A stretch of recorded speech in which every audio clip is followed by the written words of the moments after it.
sa kanya ng mga taong nakapaligid sa kanya. Pero paano kung ang isa sa mga minahal niya ay hindi na pala parte ng kanyang buhay? Kakayanin pa kaya niyang lumaban? Mga kabarangay, narito na ang huling parte ng sulat ng ating letter sender. Sina Blessy at Archie na ba ang magpapatunay na may forever? Alamin natin yan dito lamang sa mga kwento ng pag-ibig, buhay at pag-asa sa nangungunang Barangay Love Stories. Dear Papa Dudut, magandang araw mga kabarangay. Magandang araw din sa inyo, Papa Dudut. Ako po ulit si Blessy, 53 years old, iwalay sa asawa at walang anak. Lagi pong sinasabi na ang pagpapakasal ay hindi parang kanin na kapag napaso ay basta-basta na lamang iluluwa. Minsan ko na rin pong nasabi ang mga katagang yan. Pero ang kaso ko ay hindi po ako napaso sa init ng kanin. Ako mismo ang nagpasya na iluwa ito. Kung babalikan ang mga nauna kong kwento ay parang nakakainggit na sa akin napunta ang taong gusto kong maging akin, si Archie. Pero hindi para sapat na makatuluyan mo lamang ang taong gusto mo. Kailangan mo rin palang alagaan ng relasyon ninyo kasabay ng mga problemang susubok sa tatag ng inyong pagsasamahan. Sa kasamaang palad ay hindi ko po naalagaan ng buhay mag-asawa namin ng lalaking pinakasalan ko. Isinakripisyo ko ang pagsasama namin para may pagpatuloy niyang maging masaya kahit na wala na ako. Noong iniwan ko ang asawa ko ay sa La Union po ako dumiretso. Naisip ko na wala na akong ibang mapupuntahan pa kundi ang bumalik sa mga magulang ko. Sa kanila po ako nagsimula ulit at tinanggap naman po nila ako. Pilit kong ibinalik sa dati ang sarili ko. Nagtayo ako ng maliit na kainan ng panghapong merienda sa tapat ng bahay namin. Naging mabenta naman po ito lalo na at ang bahay namin sa probinsya ay napapalibutan ng mga opisina at malapit din sa eskwelahan. Lumipas ang isang taon ay nakaramdam din ako ng kaunting kaginhawahan. Hindi man katulad ng dati pero masaya ako na nakakalimutan ko na ang trauma na pinagdaanan ko sa pagkawala ng dalawa kong anak. Pero kahit na ganoon, may kaunting kirot pa rin akong nararamdaman sa puso ko. Lalo na tuwing napapadaan sa isipan ko ang dati kong asawa na si Archie.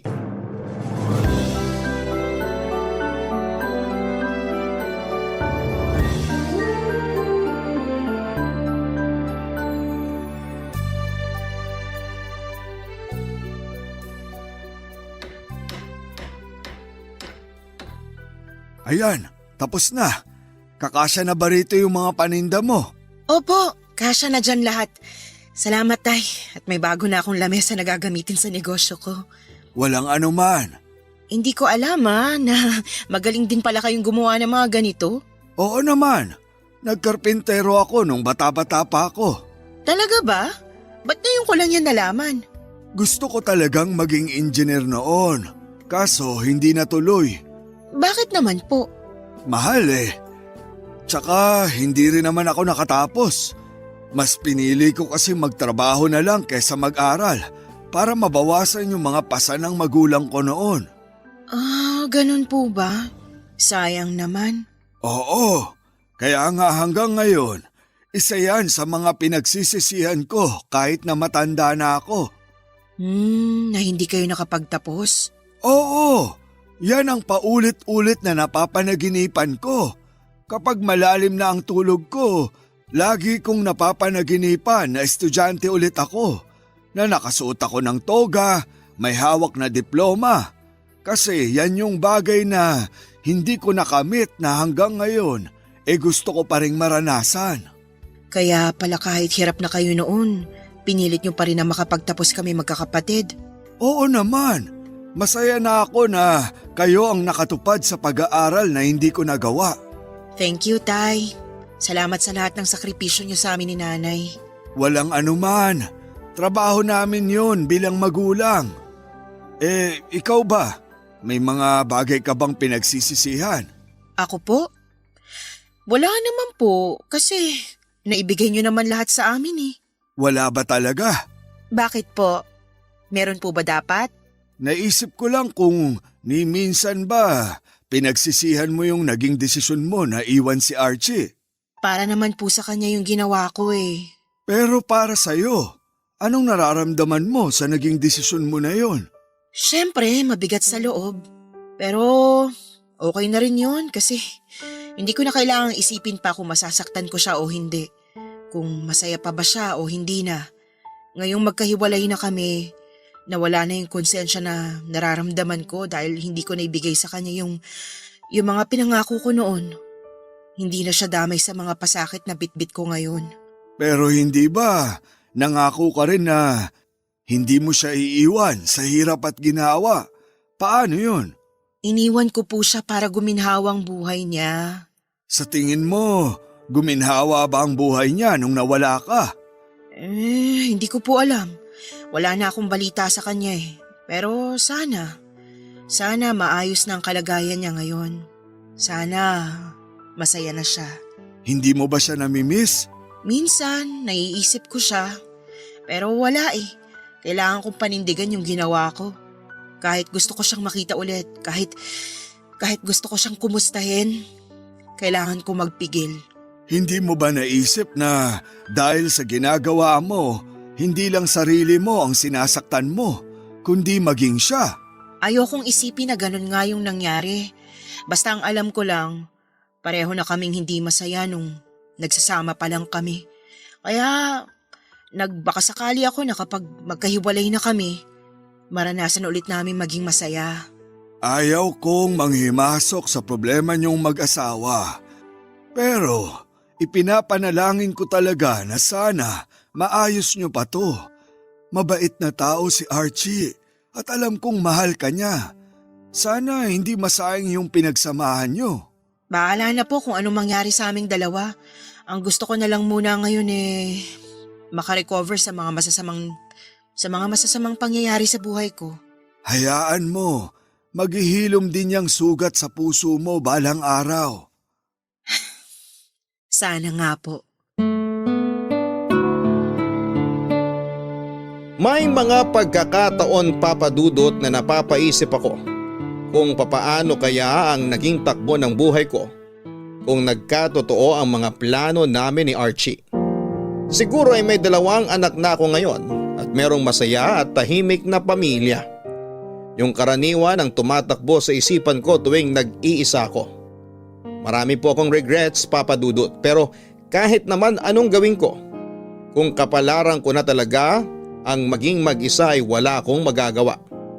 Kung pwede lang sanang balikan ang lahat, edi sana ay nakapag-prepare ako sa ganitong klaseng buhay na meron ako ngayon. Ganun pa man ay patuloy pa rin naman ako noon sa buhay. Kahit papaano ay nagagawa ko ng bumangon tuwing umaga na may ngiti sa mga labi ko. Malaki talaga ang naitulong ng paglayo ko mula sa siyudad. Mas tahimik kasi sa probinsya. Kaunti lang ang tao at walang gaanong stress. Doon ay nakakapag-restart ako sa tulong na rin ng pamilya ko. Isa rin sa mga naging taga-suporta ko noong mga panahong lugmok ako ay ang best friend ko na si Jessa, na kahit na may mga edad na kami ay hindi pa rin ako kinalimutan. May pagkakataon noon na dinalaw pa niya ako sa La Union dahil miss na raw niya ako. Nasakto na anniversary nila ng asawa niya kaya naisipan nilang doon na lamang magbakasyon para makita niya ako matapos ang mahabang panahon.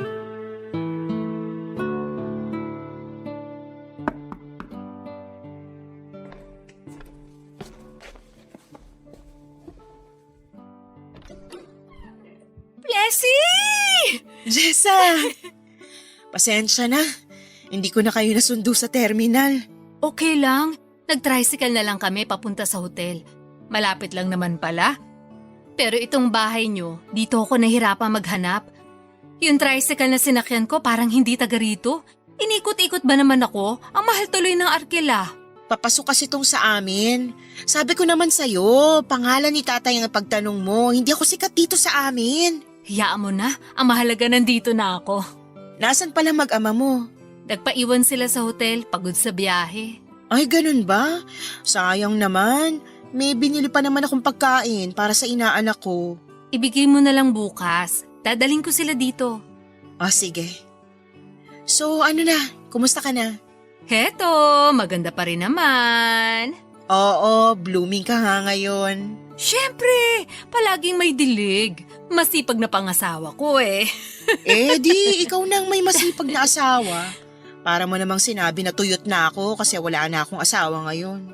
Actually, hanggang ngayon ba solo flight ka pa rin? Wala ka pa bang pinapalit sa asawa mo? Kailangan bang palitan?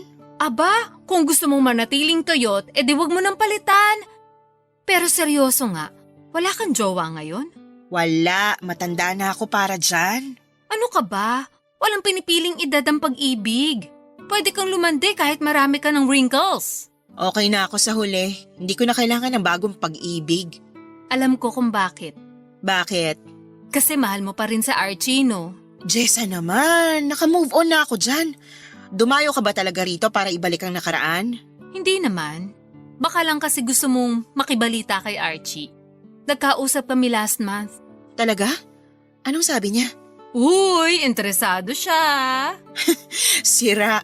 Curious lang ako kung kumusta na siya ngayon. Okay naman siya. Nurse pa rin hanggang ngayon. Teka, ba't pala kayo magkausap? Ano ka ba? Sa akin siya humihingi ng update sa'yo. Akala mo ba nung tumigil siya sa paghahabol sa'yo, tumigil na talaga siya for real? Hindi! Nagme-message siya sa akin para makibalita kung kumusta ka na. Talaga ba? Bakit naman niya gagawin yun? Ugmamaang-maangan ka pa. Siyempre, mahal ka nung tao. Asawa ka niya, kaya natural lang na humingi siya ng updates. Ayaw ka nga lang niyang guluhin kaya ako yung ginugulo niya. Bakit ngayon mo lang sinabi? Kasi ayaw niyang malaman mo. Naisip niya na baka gusto mo lang ng peace of mind, kaya hinayaan ka na lang muna niya. Pero alam mo, umaasa pa siya na babalikan mo siya. Sabi nga niya, ako na lang muna mag-alaga sa'yo. Sabi ko naman, hindi ako babysitter para mag-alaga ng 47 anyos na damulag ha. Walang iya ka talaga. Alika, pumasok ka muna. Doon tayo sa loob mag-usap. Sumasakit na naman ang likod ko eh. Ayan, signs of aging na yan. Oo nga eh, ramdam ko ng pananakit ng kasukasuan ko. Marami akong ichichika sa'yo. Pero bago yan, pahingi muna ng tubig. Kanina pa ako uhaw eh. Halika, doon tayo sa loob.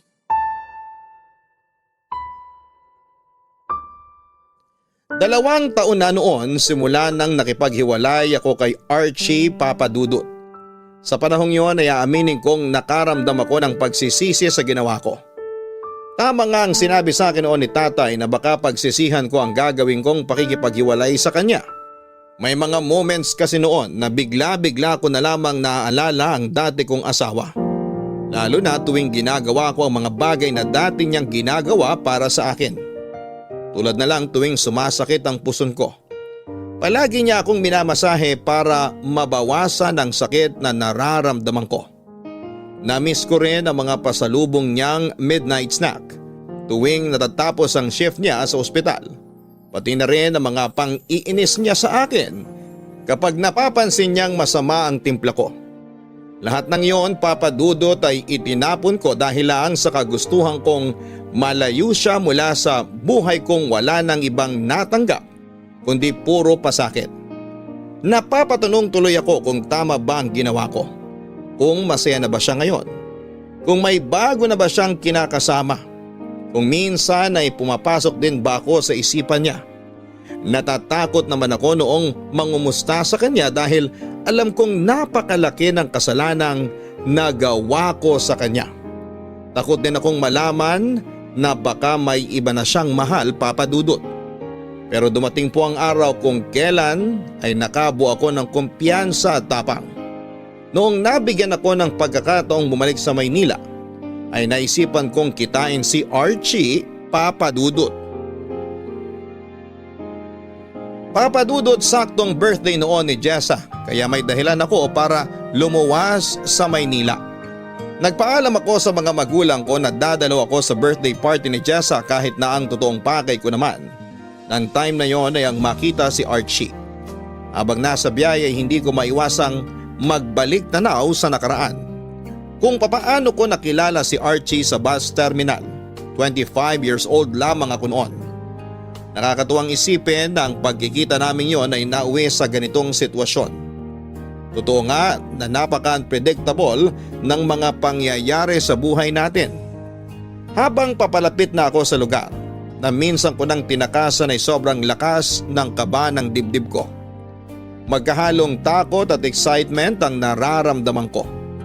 Pagkarating ko sa Maynila ay sinalubong ako ng mga naglalakihang building at billboard sa may EDSA.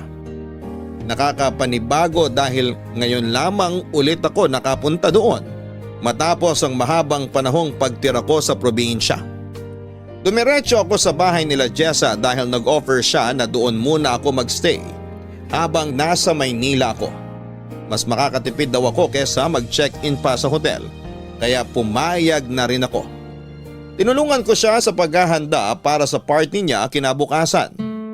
Papadudot sa buong birthday celebration ni Jessa, wala akong ibang iniisip noon kundi si Archie, lalo na noong mga oras na yon ay alam kong magkalapit na lamang ulit kaming dalawa. Ano, napagod ka no? Oo, ako yung birthday celebrant pero ako yung inalila nyo ngayong araw. Grabe! Mabuti na lang pala nandito ako ngayon. Paano ka na lang kung wala akong katulong mo? Kaya nga eh. Magpahinga ka na lang muna dyan. Ako na magliligpit dito. Salamat ha, laking tulong mo talaga ngayong araw. Hindi bale, babawi ako sa iyo bukas. Mag-girl banding tayo. May lakad ako bukas eh. Saan naman? May date ka? Wala. May gusto lang akong kitain. Sino? Si Archie ba? Si Archie no? Oo, siya nga. Oh my gosh! Muling ibalik na ba ang tamis ng pag-ibig? Baliw! Kukumustahin ko lang siya. Uwe, sabihin mo na ang totoo. Comeback na ba to? Hindi nga. Ano ka ba? Eh di hindi. Pero bakit mo naman siya gusto makita? Wala lang. Bawal ba? Naku ha! Kumikirenking na ulit ang best friend ko ha! Luka-luka ka talaga. Pero alam mo ba kung saan siya mahahanap? Wala na ba siya sa dati? Hindi ko alam. Samahan kita, gusto mo? Kahit wag na. Magpahinga ka na lang. Alam kong napagod ka ngayon eh. Gusto ko makita kung ano magiging reaction niyo sa isa't isa after niyong hindi magkita ng mahabang panahon. Okay. Ikaw ang bahala. Basta wag ka masyadong eksenadora ha. Baka mamaya kung ano-ano masabi mo kapag nagkita na kami. Huwag kang mag-alala. Para lang ako multo na manonood sa inyo. Excited na tuloy ako. Sa tingin mo, gusto niya rin kaya ako makita? Hindi ko alam.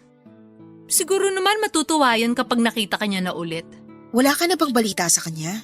Wala na eh. Matagal na rin kaming hindi nagkakausap. Wala na rin naman ako masyadong balita sa'yo the past years.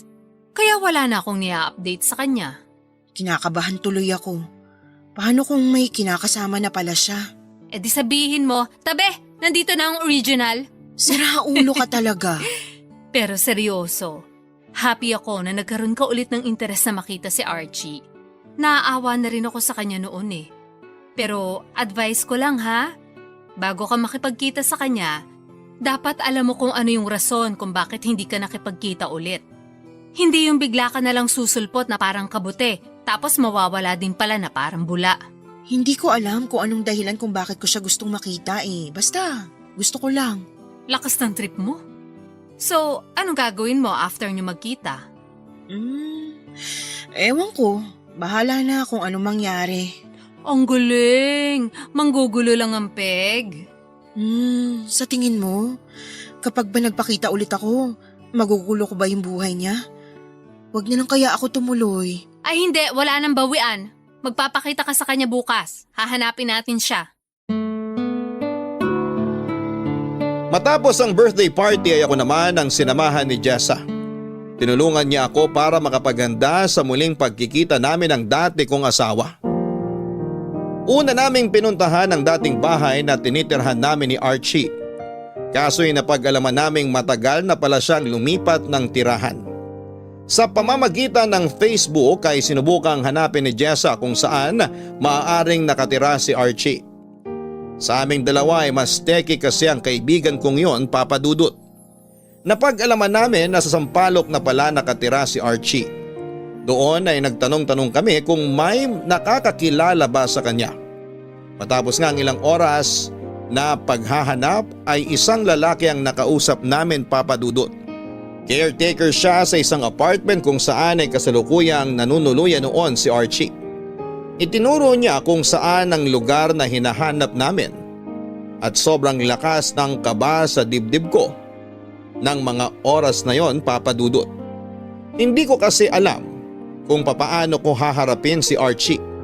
Hindi ko alam kung ano ang sasabihin ko sa kanya at hindi ko rin alam kung ano nga ba talaga ang dahilan kung bakit ko siya gustong makita. Pero ang kaba na nararamdaman ko sa dibdib ay napalitan ng sakit. Nasa malayo pa lang kami ay tanaw ko na kaagad si Archie. Nakatayo ito sa tabi ng isang motor habang sinusuotan ng helmet ang isang babae. Pareho silang sumakay sa motor at agad na umalis. Ang sakay nitong babae ay nakayapos pa sa kanya, Papa Dudut.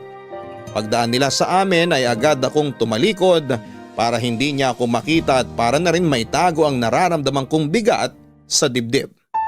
Pagkatapos nito ay inaya ko na lamang si Jessa na umuwi na at ang kagustuhan kong kitain ulit si Archie ay hindi ko na ginawa pa.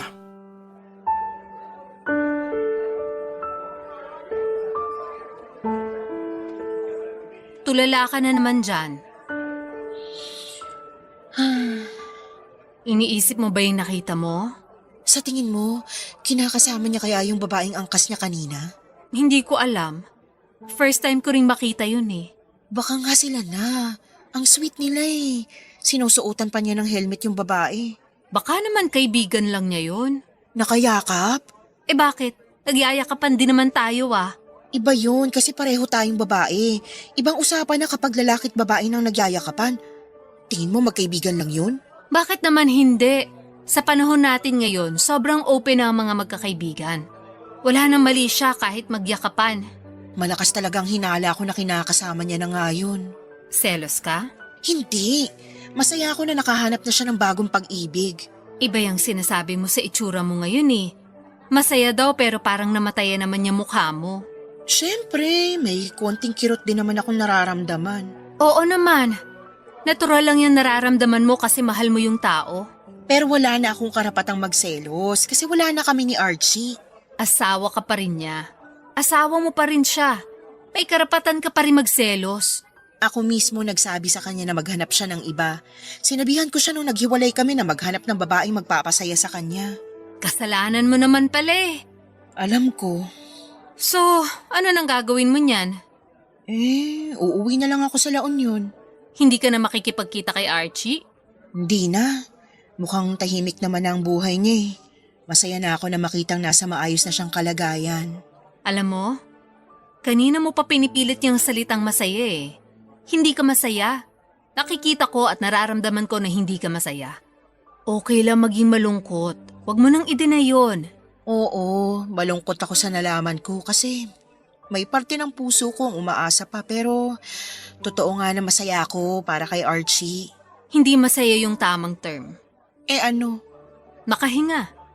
Sa wakas, nakahinga ka na ng maluwag. Kasi nakita mo na okay na ang buhay ng dati mong asawa. Kasi 'di ba? Nasabi mo dati na hindi mo maiwasang makonsensya kasi iniwan mo siya sa ere. Ngayong alam mo may ipinalit na siya sa pwesto mo, wala ka nang ibang iisipin. Yun nga lang, nalaman mong mapait na katotohanang may iba na siya. Kasing pait niyang kape na iniinom mo. Sige, hindi na ako masaya. Pero tama ka. Makakahinga na ako sa wakas kasi alam ko na masaya na ngayon si Archie sa piling ng iba. Oo, ang lungkot naman nun. Hayaan mo. Gusto mo, ireto na lang kita sa mga kakilala ko? Marami akong friends na byudo. Hanggang ngayon, wala ka pa rin talagang pinagbago. Pati ba naman ngayong matanda na tayo, di mo pa rin ako titigilan sa pagreto mo na yan? Siyempre, hindi kita hahayaang sawi sa pag-ibig. Wag na. Masaya na ako sa buhay ko bilang probinsyana. Okay, sabi mo eh. Take out na natin tong kape. Sa bahay na lang tayo. Magluluto ako ng chili garlic pasalubong mo sa tatay mo. Uy, gusto ko yan! Tsaka, kailangan ko na rin magpahingi. Sumasakit na naman yung puson ko.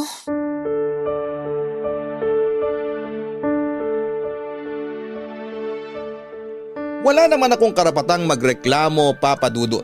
Ako naman kasi ang may kasalanan ng lahat. Ako ang umalis at ako rin ang nag-utos sa sarili kong asawa na maghanap na lamang siya ng ibang babae sa pag-asang magbabago pa ang buhay nito. At mas magiging masaya siya kapag malaya na mula sa piling ko. Ipinagtulakan ko siya palayo para hindi na siya madamay sa mga pinagdadaanan kong kalungkutan noon. Noong nakita ko si Archie na nasa maayos na lagay at masaya na sa piling ng iba ay aminado akong sobrang nasaktan ako, Papa Dudut. Kahit na yun naman ang hiling ko para sa kanya. After all ay siya pa rin naman kasi ang laman ng puso ko. Pero wala na akong magagawa pa. Tahimik na ang buhay niya at ayoko na itong guluhin pa. Ilang araw pa akong nanatili sa bahay nila Jessa, Papa Dudut bago ako tuluyang bumalik sa La Union. Doon ay pinilit ko nang kalimutan si Archie. Itinapon ko na ang bawat pag-asang nararamdaman ko na baka magkabalikan pa kami. Pinanindigan ko na lamang ang desisyong ginawa ko noon dahil ako lang din naman ang punot dulo ng sakit na nararamdaman ko.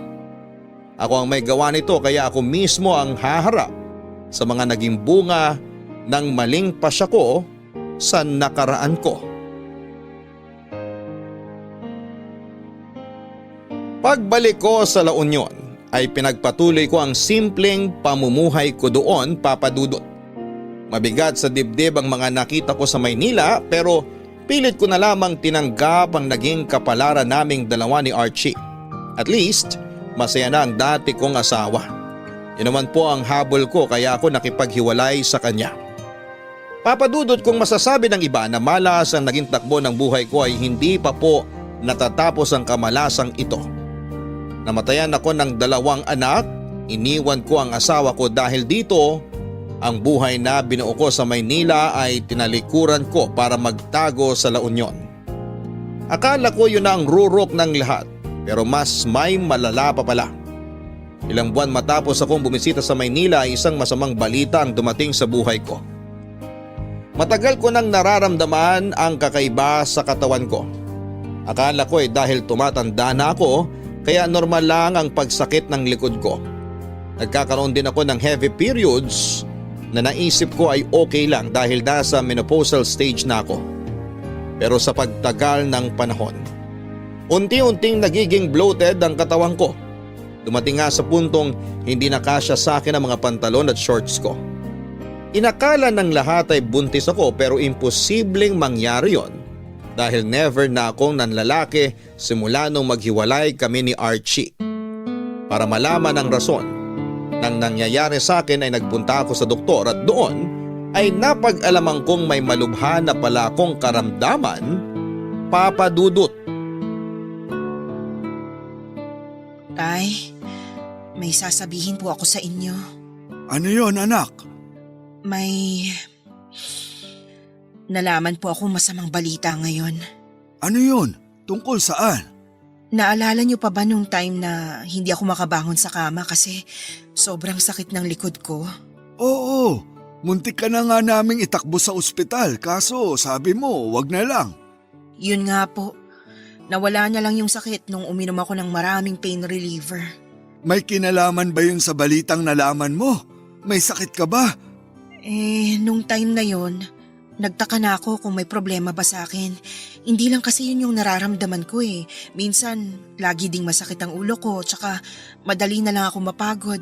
Tapos, dumagdag pa tong tiyan ko. Bigla na lang lumaki kahit na hindi naman ako matakaw kumain. Alam ko may problema sa akin kaya nagpa-check up ako sa doktor. At anong sabi nila? Kinunan ako ng blood test, tapos sinadya sa akin ng doktor na magpa-ultrasound. Oh, tapos? Nakita nila sa ultrasound na may namuong tubig sa tiyan ko. Kaya daw ako bloated dahil doon. Ano raw solusyon dyan? Kailangan ko raw pong maoperahan para maalis yung tubig sa tiyan ko. Kailan? Magpa-opera ka na para di na lumalayan. Opo, nakaschedule na po ako. Meron pa ba? May hindi ka pa ba sinasabi sa akin? Nagpa-CT scan din po ako. May nakita po silang tumor. Meron po akong ovarian cancer, Tay. Ha? May cancer ka? Opo. Anak, Tay, hindi na po natapos-tapos tong mga problema ko. Lagi na lang ako nakakatanggap ng masamang balita. lalabanan natin yan. Hindi ka namin iiwan. Ang hirap, Tay. Hindi naman ako malakas pero bakit bulto-bultong problema ang laging binibigay sa akin? Anak, pagsubok lang to. Madami ka ng pinagdaanan sa buhay. Ngayon ka pa ba susuko? Opo, Tay. Gusto ko nang sumuko. Huwag kang susuko, anak. Nandito kaming pamilya mo para tulungan ka. Huwag kang mawala ng pag-asa. Hindi ko na po alam. Pagod na po ako. Cancer lang yan. Kayang-kaya natin yung labanan. Paano kapag ayoko na pong lumaban? Aba, hindi ako makapapayag. Ama mo ko at hindi ko hahayaang sumuko ka na lang basta. Alam kong hinahayaan kita sa mga desisyon mo noon. Pero sa pagkakataong ito, hindi kita mapagbibigyan sa gusto mo. Lalaban tayo, anak. Sa ayaw at sa gusto mo, tatalunin natin yung sakit mo. Sana kasing tapang ko rin kayo. Matapang ka na. Nakita ko lahat ng pinagdaanan mo at masasabi ko na mas matapang ka pa kesa sa akin. Kaya kung maaari, huwag ka munang sumuko. Subukan mong lumaban. Salamat po, Tay. Ano ngayon ang plano ng doktor mo? Kailangan ko raw po magpakimo. Tapos kapag mahina na yung cancer sa katawan ko, tsaka na nila ako ooperahan. Alam na ba yan ng nanay mo? Hindi pa po. Sa inyo ko palang po ito sinasabi. Huwag mong madaliin. Sabihin mo sa kanila ang totoo kapag handa ka na. Basta tandaan mo lang, kakampi mo kami. Kaya huwag kang matatakot na humingi sa amin ng tulong. Maraming salamat po talaga, Tay.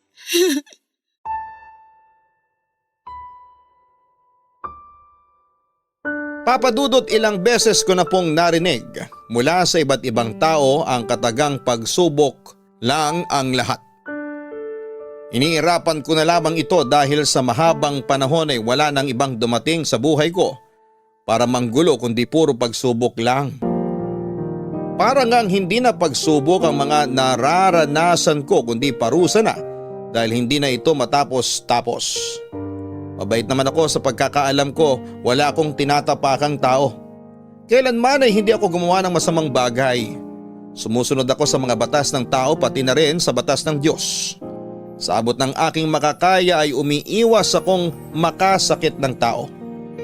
Pero kahit na ganoon, ganito pa rin ang mga pagsubok na ibinibigay sa akin. Para bang nasanay na ako sa mga masasamang kapalaran ko. Kaya siguro ay nasanay na lang din si Lord na bigyan ako ng mga ganong klase ng problema. Pinagtitripan yata ako ng mundo dahil kahit mag-isa na nga lang ako ay hindi pa rin ako tinatantana ng problema. Mabuti na lang po at meron pa rin po akong pamilya at mga kaibigan na nagsilbing support system ko. Kung hindi dahil sa kanila ay sumuko na talaga ako. Kung wala sila ay baka hindi ko na kayaning lumaban pa sa mga pagsubok na meron ako. Nandiyan ang tatay Emilio ko na laging handang magbigay ng mga payo sa akin. Ang nanay ko na kahit 50 anyos na ako ay inaalagaan pa rin ako na parang baby. Ang mga kapatid ko na handang tumulong financially at ang mga kaibigan kong tulad ni Jessa na nagsilbing sandigan ko lalo na noong nalaman nilang may malubha akong sakit. Papadudot ng mga panahong hindi ko na alam ang gagawin ko. Isang bagay ang ginawa ni Jessa na hindi ko inaasahan. Nakipagkita siya kay Archie para ipalam dito ang sakit na meron ako.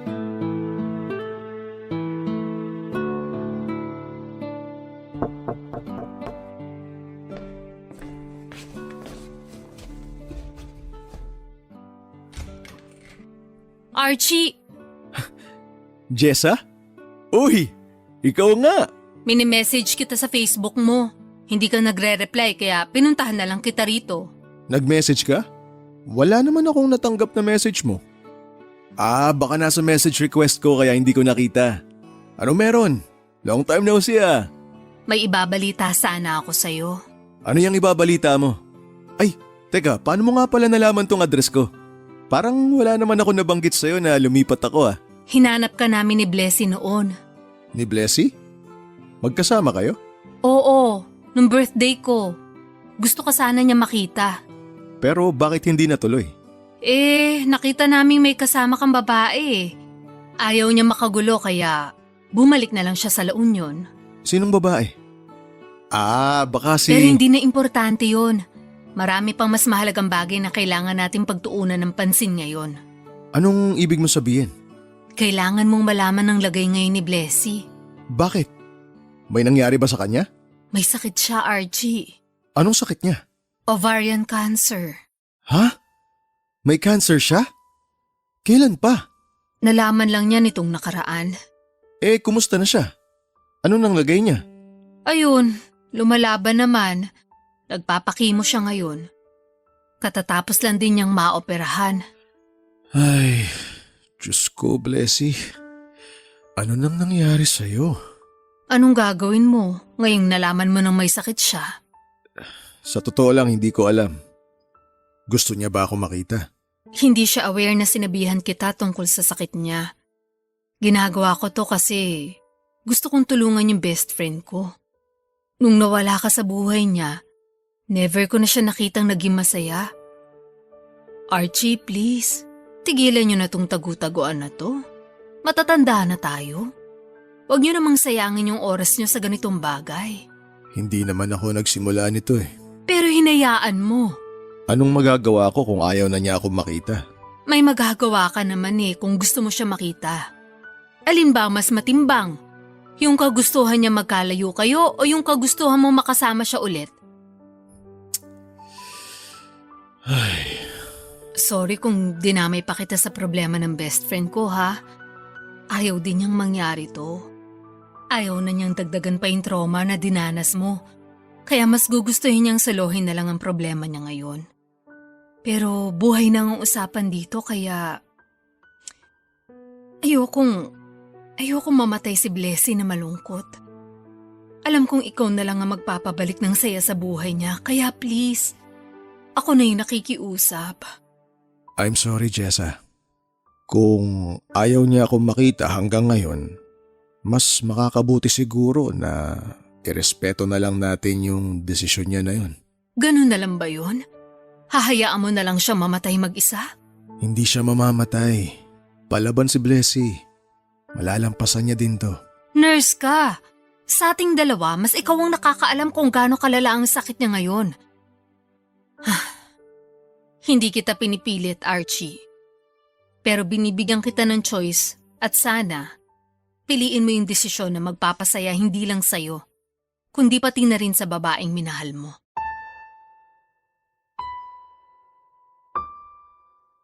Nung unay nainis ako sa ginawang yun ni Jessa dahil pinangunahan niya ako. Hindi man lang niya ako tinanong kung okay lang ba sa akin na ipagsabi niya sa iba ang sakit ko.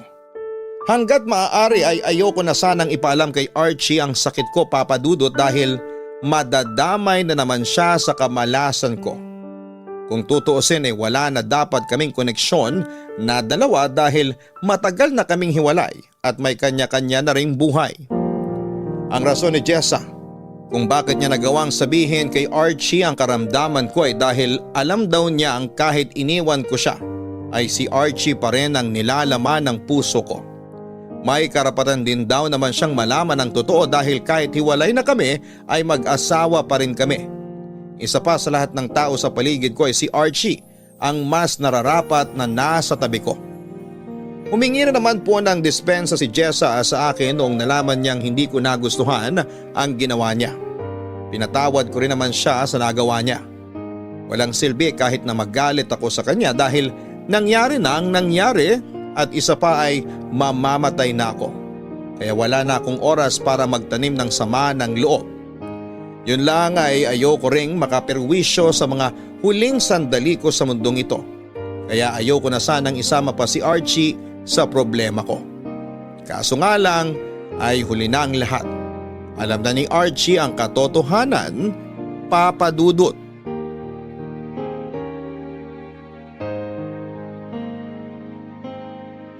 Nung nalaman kong meron akong sakit ay agad akong nagsimula sa pagpapagamot, Papa Dudut. Sumabak ako sa ilang sessions ng chemotherapy para sugpuin at pabagalin ang pagdami ng cancer cells sa katawan ko. Dahil sa treatment na ito ay unti-unting nagbago ang katawan ko. Nakalbo ako at mabilis na pumayat ang katawan ko. Hindi madali ang treatment ko, Papa Dudut. Nakaka-drain, nakakapagod at nakakaubos ng buhay. Kahit na ito lang ang makakatulong sa akin para tumagal pa ang buhay ko. Kaya malaking bagay talaga na may mga taong sumusuporta sa akin sa laban ko kontra sa cancer. Pagkatapos ng ilang sessions ng chemo ay kinakailangan ko ring maoperahan. Akala ko pagkatapos nito ay bubuti na ang lahat. Pero hindi pala ito ganon kadali, Papa Dudut. Yun na nga siguro ang pinakamalalang nangyari sa akin. Labas-pasok ako noon sa ospital dahil nagkaroon ng infection ng sugat ko. Sa totoo lang po ay gusto ko nang sumuko. Sinasabi ko kina tatay noon na hayaan na lang nila ako dahil malapit nang bumigay ang katawan ko. Isa pa ay hindi ko naman alam kung bakit o para saan o kanino pa ako lumalaban. Ganon pa man ay hindi nila ako binitawan. Sinamahan nila ako sa laban ko. Hanggang sa isang araw, hindi ko inaasahan na bigla na lamang magpapakita sa harapan ko ang taong matagal ko nang gustong makita. Doon ay agad na nasagot ang katanungan ko. Lalaban ako para sa taong ito.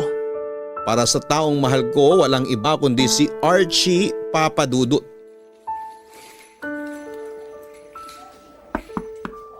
Pasok!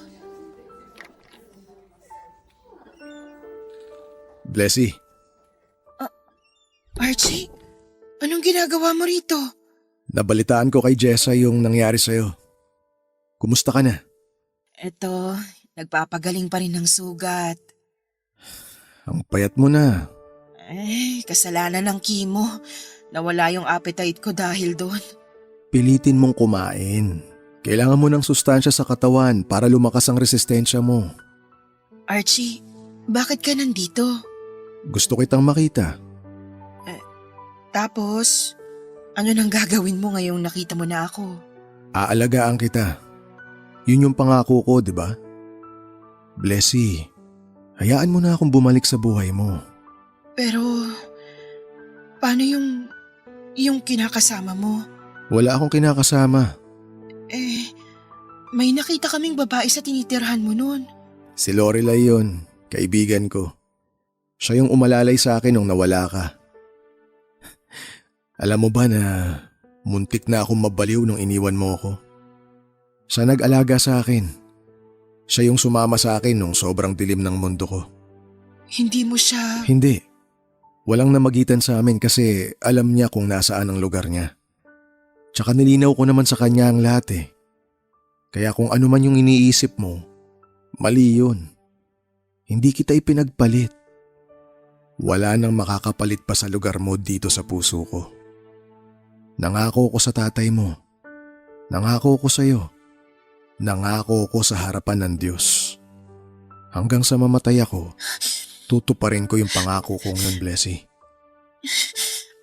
I'm so sorry, Archie. Sorry sa mga ginawa ko sa'yo. Hindi mo na kailangang humingi ng tawad. Nung una, oo, nagalit ako sa'yo. Pero kalaunan, naintindihan ko rin naman yung rason mo.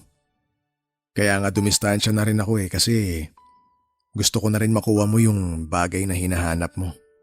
Salamat at bumalik ka sa akin. Pangako ko sa'yo, hinding-hindi na ako aalis sa tabi mo. Dito lang ako hanggang sa bumalik ka sa dati. Paano yung trabaho mo sa Manila? Nag-resign na ako doon. Maghahanap na lang ako ng trabaho dito. Pero… Huwag mo na akong problemahin. Naplano ko na lahat. Dinala ko na rin yung mga gamit ko sa bahay nyo. Nakausap ko na mga magulang mo. Nag-alok naman sila na doon na muna ako sa inyo tumira. Sorry talaga. Nahihiya ako sa'yo dahil sa mga pinagagagawa ko noon. Kalimutan na natin yun. Tapos na tayo doon. Dito ka na lang mag-focus. Kailangan mong gumaling. Susubukan ko. Susubukan kong labanan tong sakit na to. Laban natin to. Huwag mong suluhin. Salamat, Archie. Pwede ba kitang mayakap? Oo naman.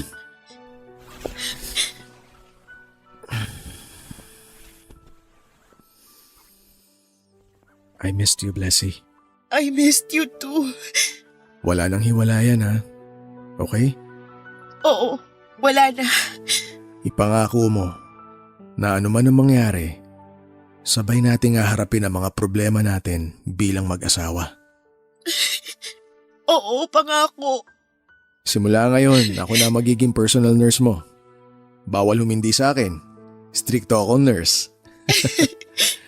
Sana mapagaling niyo po ako. Oo naman. Akong bahala sa'yo.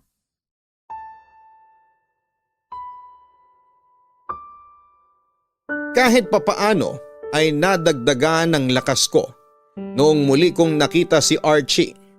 Gumaan ang pakiramdam ko at nakaramdam ako ng tuwa noong nasilayan ko ulit ang mukha nito. Simula noong dumating siya ay hindi na nawala si Archie sa tabi ko. Inalagaan niya ako, binantayan at pinalakas hanggang sa gumaling ang sugat ko mula sa operasyon.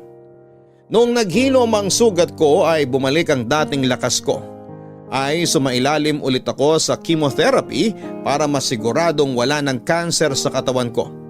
Pagkatapos nito ay nagpa-CT scan muli ako. Ang saya-saya ko noon, Papa Dudut, dahil nakayanan kong lampasan ang lahat ng yon.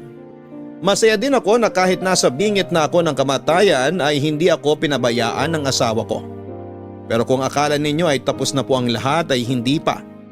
Dahil noong lumabas ang resulta ng CT scan ay panibagong problema na naman ang dumating. Nakitaan ako ng tumor sa atay, Papa Dudut. Nasabihan naman kami ng doktor ko noon na malaki nga ang chance na kumalat ang cancer cells sa iba pang parte ng katawan ko. Pero hindi ko inaasahan na ganun ito kabilis kumalat. Katatanggap ko pa nga lang ng magandang balita ay agad naman itong nasundan ng bad news. Wala pang isang buwan noon noong natapos ako sa gamutan ko, pero heto't may bagong sakit na naman akong pinoproblema.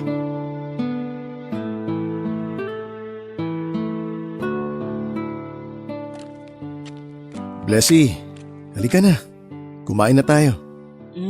Mamaya na. Dito ka muna. Tabihan mo ko. Malamok dito sa labas eh. Doon na tayo sa loob. Gusto ko muna dito. Maaliwalas yung hangin.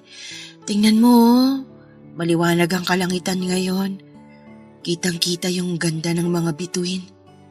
Halika, upo ka. Ay, sige na nga. Kapag ako nagka-dengue ha, kasalanan mo. Dengue lang yan. Ako nga cancer eh.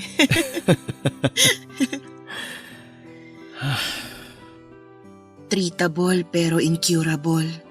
Anong ibig mo sabihin? Sabi nung doktor ko, treatable naman daw yung sakit ko, pero hindi na to malulunasan pa. Mapapahaba ng gamutan yung buhay ko, pero wala nang kasiguruhan kung hanggang kailan ako tatagal. Mahaba pa ang lalakbayin natin. Sa mga gamot natin ngayon, kayang-kaya na nilang patagalin yung progression ng cancer sa katawan mo. Oo, alam ko. Alam mo, nung teenager ako, problema ko noon kung papaano ako magdedebu. Talaga? Bakit naman? Lubog kami sa utang nun eh. Sa aming magkakapatid, ako na dapat yung susunod na magdedebu, katulad ng ginawa nila sa mga kapatid ko. Pero dahil walang pera, hindi natuloy yung debu ko. Nagtantrums nga ako noon eh. Parang ang laki-laki na ng problema ko that time. Ikumpara mo sa problema ko ngayon, parang langgam lang pala yung problema ko na yun. Maliit man o malaki, ang problema ay problema. Hindi mo pwedeng ikumpara yung problema mo noon sa problema mo ngayon. O maging yung problema ng iba sa problema mo mismo kasi magkakaiba naman tayo ng kwento. Naisip ko lang kasi na sobrang dami kong bagay na take for granted noon. Sobrang dami kong oras na nasayang. Ngayong bilang na lang ang mga araw ko, na-realize ko na parang wala palang sense na problemahin ko yung mga pinagdaanan ko noon kasi nga mamamatay din naman pala tayo. Ang laki ng oras na sinayang ko nung nagkahiwalay tayo. Kung may babalik ko lang sana ang panahon, sana hindi ko na lang ginawa yun. Kung alam ko lang na ganitong kahihinatnan ko, sana sinulit ko na lang ang bawat araw ko. Katulad nga ng sinabi ko, marami ka pang oras para bumawi. Hindi pa huli ang lahat. Alam ko, pero nakakalungkot lang na tsaka lang natin marirealize ang lahat kung kailan huli na, kung kailan bilang na lang ang oras natin para bumawi. Hayaan mo, simula ngayon, susulitin na natin ang bawat araw natin. Wala tayong oras na sasayangin. Sa tingin mo, aabot pa kaya ako ng 2024? Oo naman, aabot ka pa ng 10 years. Ay, hindi pala, 20 years. Kailangan mo ring maranasang mangulubot ang muka para naman patas. Alangan naman ako lang ang tatanda sa ating dalawa. Ano yun? Iiwan mo uli ako? Hindi mangyayari yon. Promise ko nga 'di ba, na wala nang iwanan. Oo, dapat lang. Kaya wag mo nang iniisip yung mga bagay na yan. Doon tayo sa mga magagandang bagay. Wag doon sa kamatayan. Sorry na. Hindi ko lang maiwasang mag-isip ng mga ganong klaseng bagay. Naisip ko nga rin na baka kaya di tayo nabiyayaan ng anak kasi maaga din pala akong mawawala. Wag mong isipin yan, Blessy. Hindi yun ang rason. Kung hindi ka binigyan ng anak dahil lang magkakakanser ka pala, di sana hindi ka na binigyan ng gwapong asawa. Sa bagay, may punto ka rin naman. Lahat ng nangyayari sa atin may rason. May rason din kung bakit hanggang ngayon malakas ka pa rin. May rason kung bakit hanggang ngayon nandito ka pa rin sa tabi ko. Kaya wag mo nang bilangin yung mga natitirang oras mo kasi mahaba pa yan. Oo na, hindi na. Halika na, pumasok na tayo. Pinapapak na ako ng lamok dito eh. Mabuti pa yung mga lamok, nakakakain na. Ako, kanina pa ako gutom. Oo, sige na nga, kumain na tayo. Kakain ka ng marami ha? Opo, I love you. I love you too. Papadudot tanggap ko na anumang oras ay maaari ng bawiin ng Diyos mula sa akin ng buhay na pinahiram niya. Kung noon ay para bang may halong galit pa ang nararamdaman ko dahil sa mga nangyari sa akin, ngayon ay buong puso ko na lamang na niyakap ang kapalarang ito. Dati gabi-gabi ako naghahanap ng kasagutan sa mga tanong ko kung bakit ko pinagdadaanan ang mga bagay na yon. Ngayon ay hindi ko na kailangan ang sagot.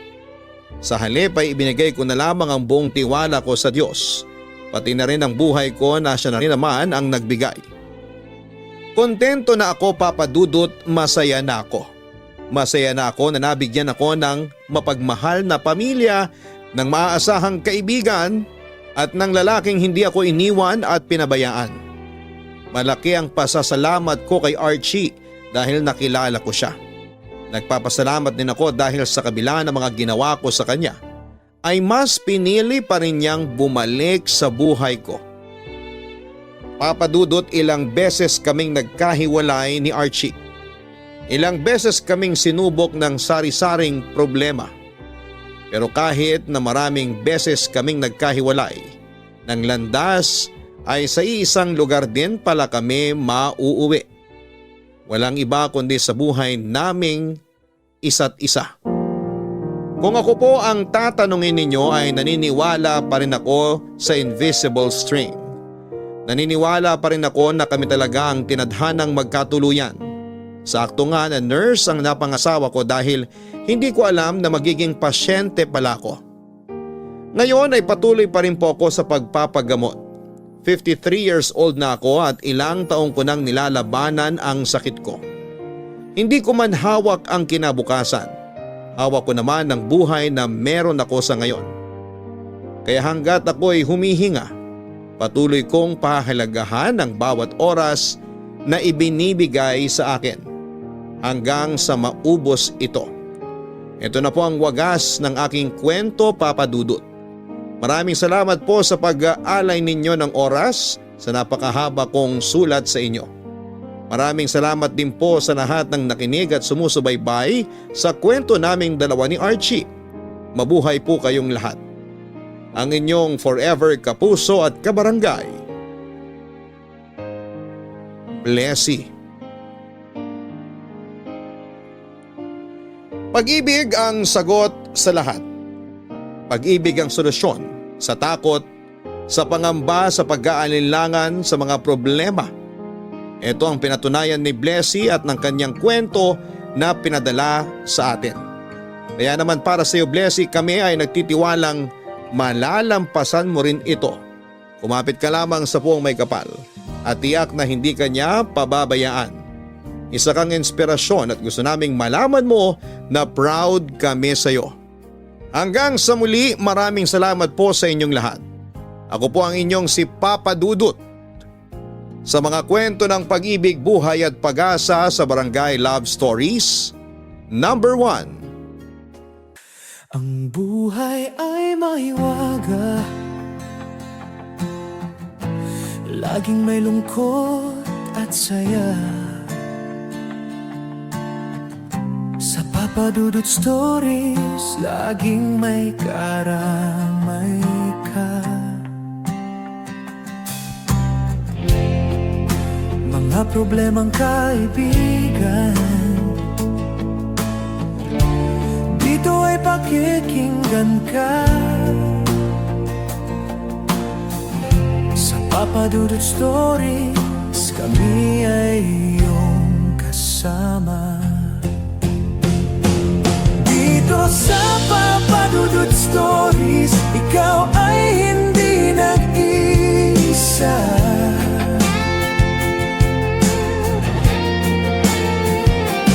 Dito sa Papa Dudut Stories, may nagmamahal sa'yo.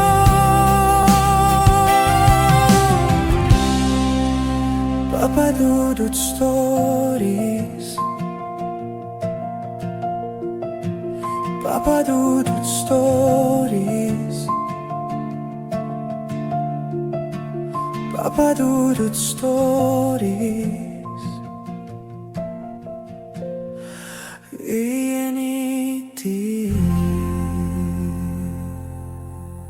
Dito sa Papa Dudut Stories, ikaw ay hindi nag-iisa.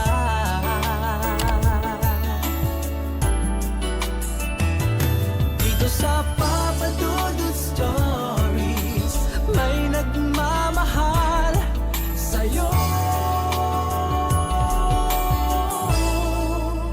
Papa Dudut Stories,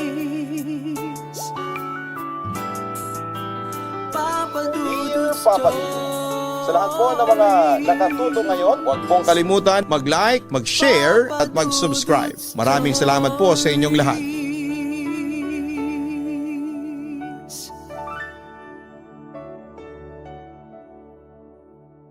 Masarap ang makipaglaro, lalo na kung pareho kayong magaling ng taong kalaro mo.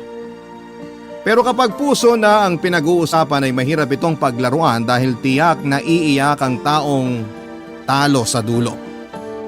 Ikaw, kabarangay, naranasan mo na bang maging talunan sa laro ng pag-ibig? Dear Papa Dudut, magandang araw po sa inyong lahat. Dwight na lamang ang itawag niyo sa akin, 33 years old, at isang single na computer engineer. May rason kung bakit ako single hanggang ngayon, Papa Dudut. Ito'y dahil takot ako sa commitment. Hirap na hirap akong makipag-commit sa isang tao dahil naniniwala ako na mauubos lang ang panahon ko rito. Para kasi sa akin, nanakawin lang ng pakikipagrelasyon ang oras ko. Kaya naman mas pinili ko na lamang na huwag maghanap ng kapareha sa buhay ko. Late bloomer po kasi ako, Papa Dudut. Kung kailan ako tumanda na ay saka ko na lang na-enjoy ang pagkabinata ko. Ang mga bagay na dapat ay ginawa ko noong nasa 20s pa lamang ako ay saka ko na lamang nagagawa noong nag-30 na ako. Noon kasing bata-bata pa ako ay wala akong ibang ginawa kundi ang magtrabaho ng magtrabaho para sa pamilya ko. Ako po kasi ang tumayong breadwinner ng pamilya namin matapos mamatay ang tatay ko sa aksidente sa motor. Ako ang tumulong kay nanay na pag-aralin ang 2 nakababatang kapatid ko. At noong makapagtapos sila ay saka na lamang ako nakapag-focus sa sarili ko. Isa pa ay hindi ko magawang makipagrelasyon noon dahil masyado pa akong maraming pinoproblema sa buhay ko. Toxic ang kinalakhan kong pamilya, Papa Dudut. At ayaw ko nang palalain pa ang problema ko sa pamamagitan ng pagkakaroon ng girlfriend lalo na't isa sa pangunahing nagbibigay ng stress sa akin ay ang bunso kong kapatid na si Elise, Papa Dudut.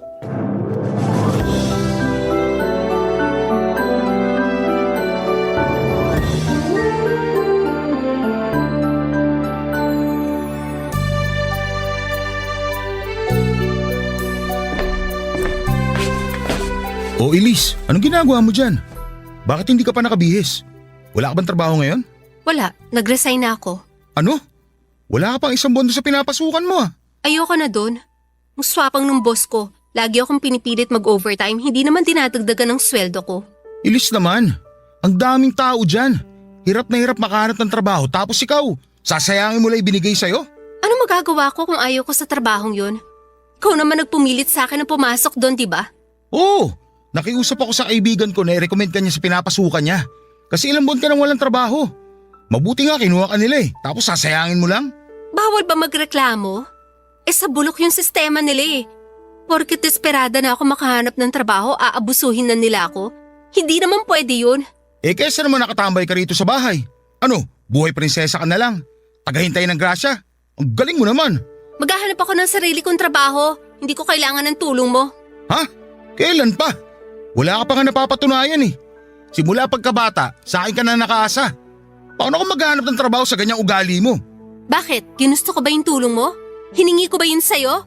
Tinulungan kita kasi kapatid kita. Kung kapatid mo pala ako, huwag mong isumbat sa akin yung mga naitulong mo. Yan ang mahirap sa'yo Tutulong-tulong ka tapos kapag naghalo na ang balat sa tinalupan, uungkatin mo na yung mga naitulong mo para ano? Para ipamukha sa akin na ikaw yung mas mataas, na ikaw yung mas dominante. Totoo naman Oo, totoo. Pero wala kang karapatang bastusin ang pagkatao ko dahil may kakarampot kang naitulong sa buhay ko. Kakarampot? Pinag-aral kita. Hinanapan kita ng trabaho. Galing sa bulsa ko nagpapakain sa'yo. Saan yung kakarampot doon? Masama bang magsalita? Masama bang punahin ka lalo na kung nakikita ko yung mga pinagpaguran ko na pupunta lang sa wala? Ayan, dyan ka magaling. Ang magbilang. Isama mo na rin sa listahan pati yung pagpalit mo ng diaper ko nung baby pa ako. Yan naman yung gusto mo, di ba? Yung araw-araw ipinapaalala mo sa akin na wala akong narating, na ikaw lang yung magaling. Bakit kasalanan ko? Bakit ako yung mali? Ako yung bumubuhay sa atin pero ako pa yung masama. Sa pamilyang to, ako yung naghahanap buhay. Ako yung nagpapakahirap. Nagpapakapagod para mabuhay kayo tapos ano? Ako yung kontrabida? Hindi ko sinusumbat yung mga bagay na nagawa ko sa'yo.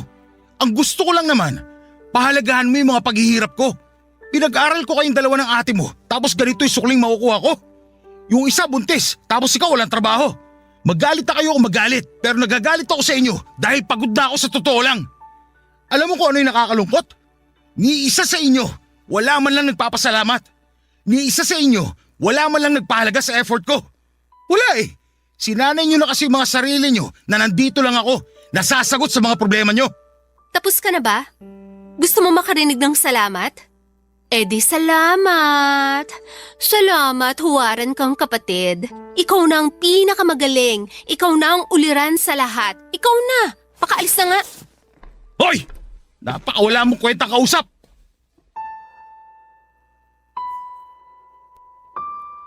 Nasanay na ako sa ganong klase ng buhay, Papa Dudut. Lagi na lamang kasi sa akin nakaasa ang lahat.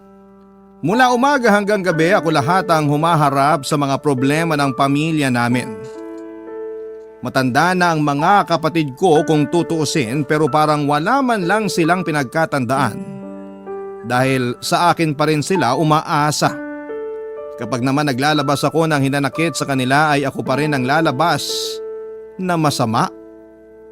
Ang malala, sa halip na maintindihan ako ng nanay namin ay mas kinakampihan pa niya ang mga kapatid ko.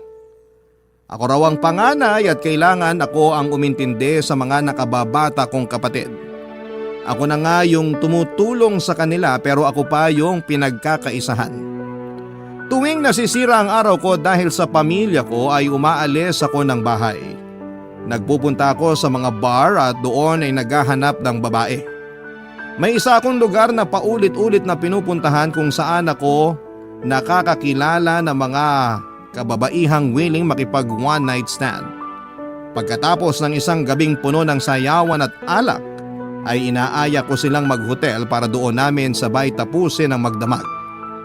Pagsapit ng umaga ay maghihiwalay kami at hindi na magkikita pang muli, Papa Dudut. Ganun na nga po ang naging buhay ko. Alak at babae na lamang ang tanging nagpapasaya sa akin lalo na tuwing stress ako sa trabaho at stress sa bahay. Sa ganoong paraan ko nakilala si Sienna na noong unay nakasama ko lamang ng isang beses hanggang sa naulit muli ang pagkikita namin, Papa Dudut. Kalaunan ay siya na ang naging fubo ko. Ang babaeng pinupuntahan ko kapag kailangan kong maglabas ng stress at init ng katawan, Papa Dudut.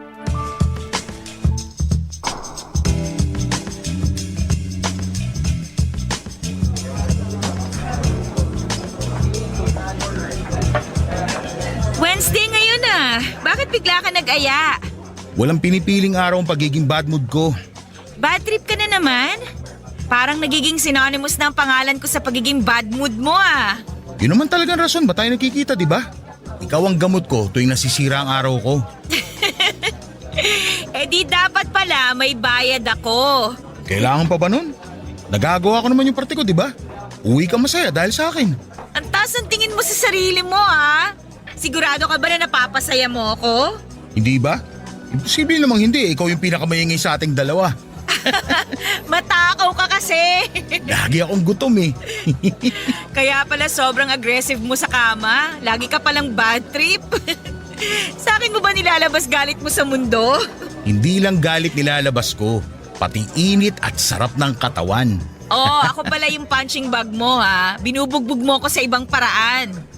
Eh dahil dyan, sagutin mo tong isang bucket ngayong gabi. Bakit ako? Dapat hati tayo. Ikaw nagyaya eh. Dapat ikaw magbayad. Ganun na ba ngayon? Ganun naman talaga dapat no. Lumabas ako para sa'yo kaya ilibre mo ako. O sige na nga. Pero sa'yo yung hotel mamaya para fair. Kailangan pa ba nun? May sasakyan naman ako eh. Doon na lang tayo. Ibang klase ka rin Ang kuripot mo talaga. Pero maganda yon. Hindi ko pa nasusubukan sa sasakyan. Wag na pala. Bagong linis lang yung sasakyan ko. Baka madumihan ka agad. Uy, wala nang bawian. Wala. Binabawi ko na. Cheers tayo. Cheers para sa pamilyang toxic. Oh, cheers para sa pusong sawi. Teka, mali pala. Dapat ang hinihiling natin, yung positive. Hindi yung mga nega sa buhay. Ano ba dapat? Ganito. Cheers para sa pagkakaroon ng kasama tuwing bad trip ako. Okay. Cheers para sa manlilibre sa akin ngayon.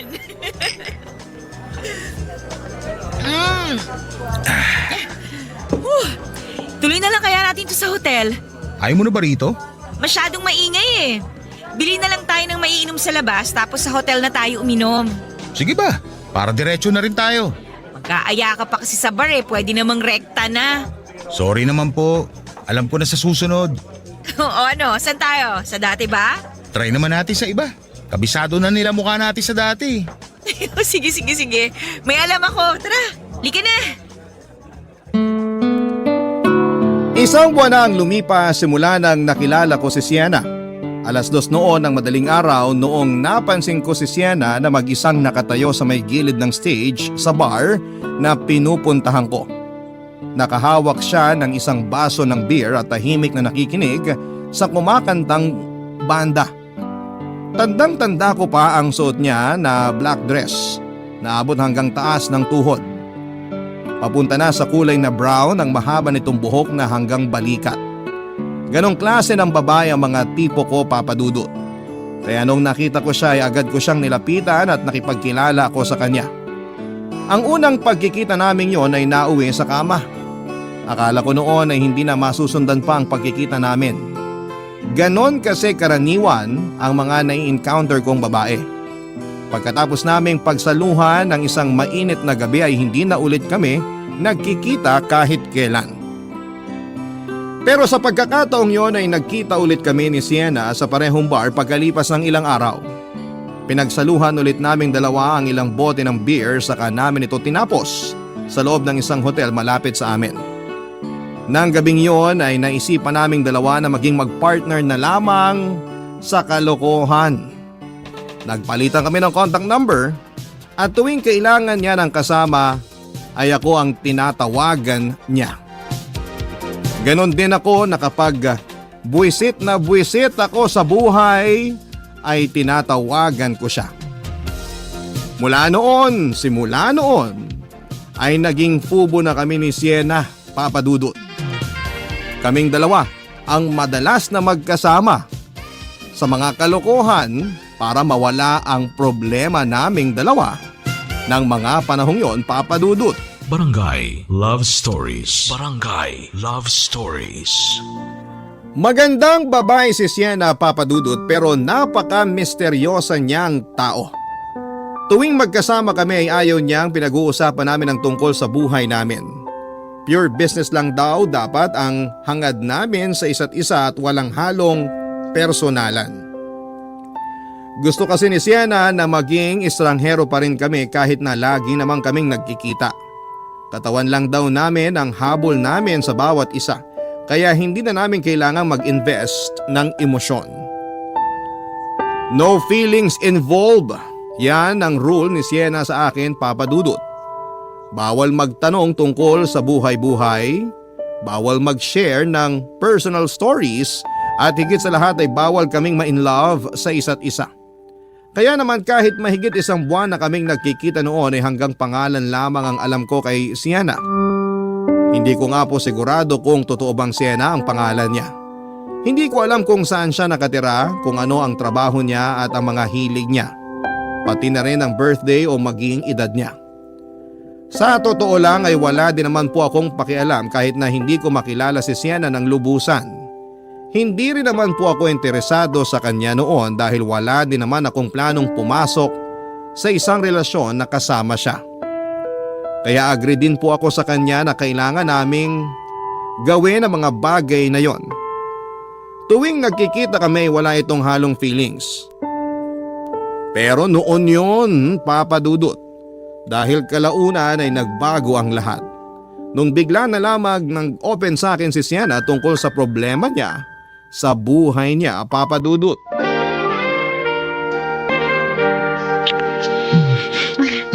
Sandali lang.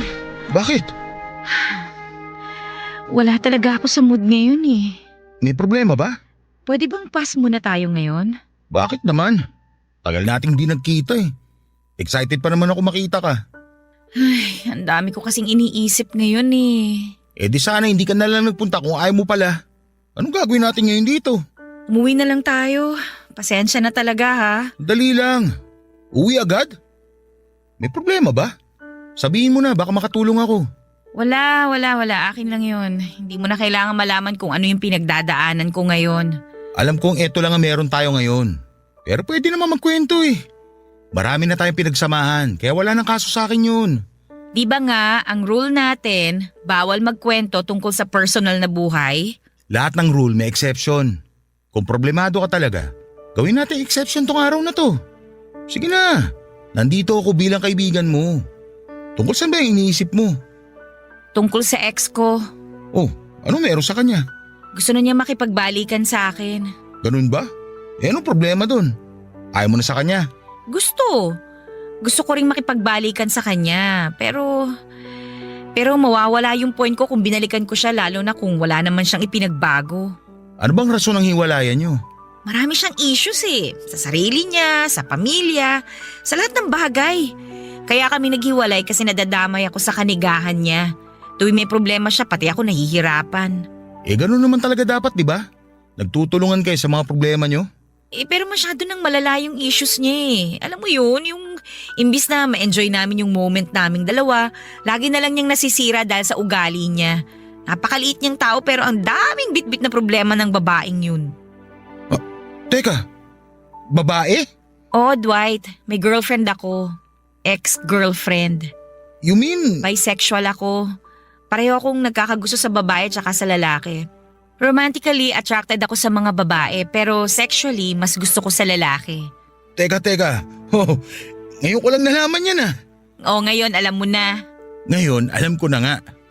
Kung ako tatanungin mo, isa lang ang sagot siya sa problema mo. Ano? Mahal mo pa rin ba siya hanggang ngayon? Oo. Pero gusto ko kasi ayusin niya muna yung buhay niya.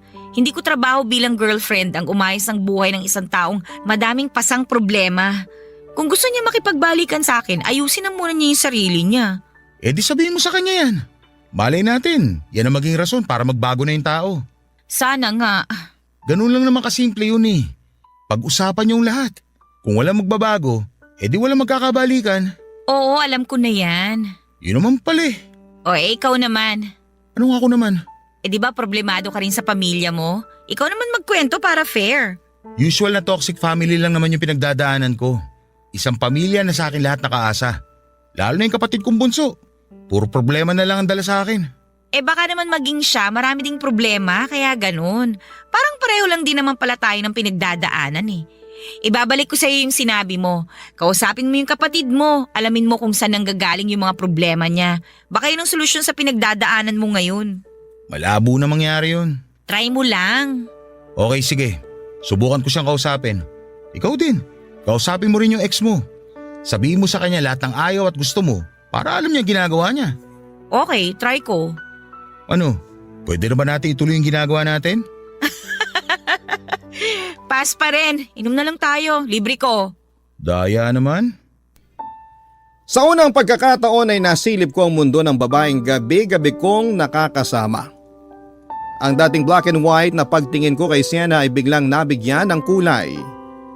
Hindi na lamang siya si Sienna na nakakasama ko sa inuman. Hindi na lamang siya ang Sienna na nakakasama ko sa ilalim ng kumot sa isang kwartong walang bintana. Siya na ngayon si Sienna na matapang man tignan pero malambot naman pagdating sa ex-girlfriend niya. Para siyang walang pakialam sa mundo pero marupok naman pagdating sa pag-ibig. Pagkatapos ng pag-uusap namin yon ni Sienna ay sinunod ko ang mga payo niya sa akin, Papa Dudut. Kailangan ko raw kilalanin pa ang kapatid kong si Elise para mapakinggan at malaman kung saan nanggagaling ang ginagawa nitong pagrerebelde. Kung iisipin ay hindi talaga kami close ng kapatid kong yon. Noong kasing nag-aaral pa lamang siya ay wala siyang ibang ginawa kundi ang gumala kasama ang mga kaibigan niya. Hindi nito sineseryoso ang pag-aaral niya kaya ilang beses siyang bumagsak sa mga subjects niya. 7 taon siyang nag-aral, Papa Dudut, bago siya nakapagtapos sa kolehiyo. Doon nagsimula ang hindi namin pagkakaintindihang magkapatid. Ang awayan namin yon ay nabuo hanggang sa nasanay na lamang kaming dalawa na hindi magkasundo.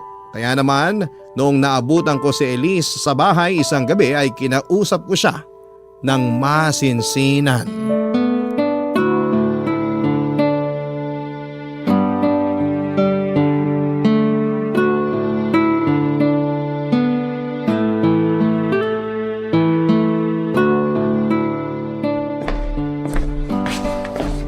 Elise, may ginagawa ka ba? Wala. Bakit? Tatalakan mo na naman ako kasi hanggang ngayon wala pa akong trabaho? Hindi. Gusto lang kitang kausapin. Kuya, alam ko pabigat ako. Oo na, wala na akong kwenta. Kahit hindi mo na sabihin, alam ko na yan. Kahit kailan, hindi ko sinabi na wala kang kwenta. Hindi mo nga sinabi, pinaparamdam mo naman. Yun bang nararamdaman mo tuwing nagagalit ako sa'yo? Ano sa tingin mo? Akala mo ba gumagaan pakiramdam ko tuwing pinagsasabihan mo kung walang ambag dito sa bahay? Siyempre hindi. Imbis na ma-inspire ako, mas lalong bumababa ang moral ko. Sorry kung yun ang nararamdaman mo sa mga ginagawa ko.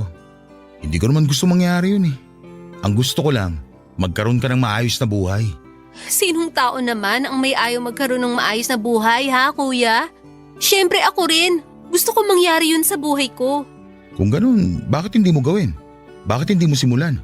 Ginagawa ko naman lahat ng makakaya ko eh. Ginagawa mo nga, pero… Pero, baka tama ka nga siguro.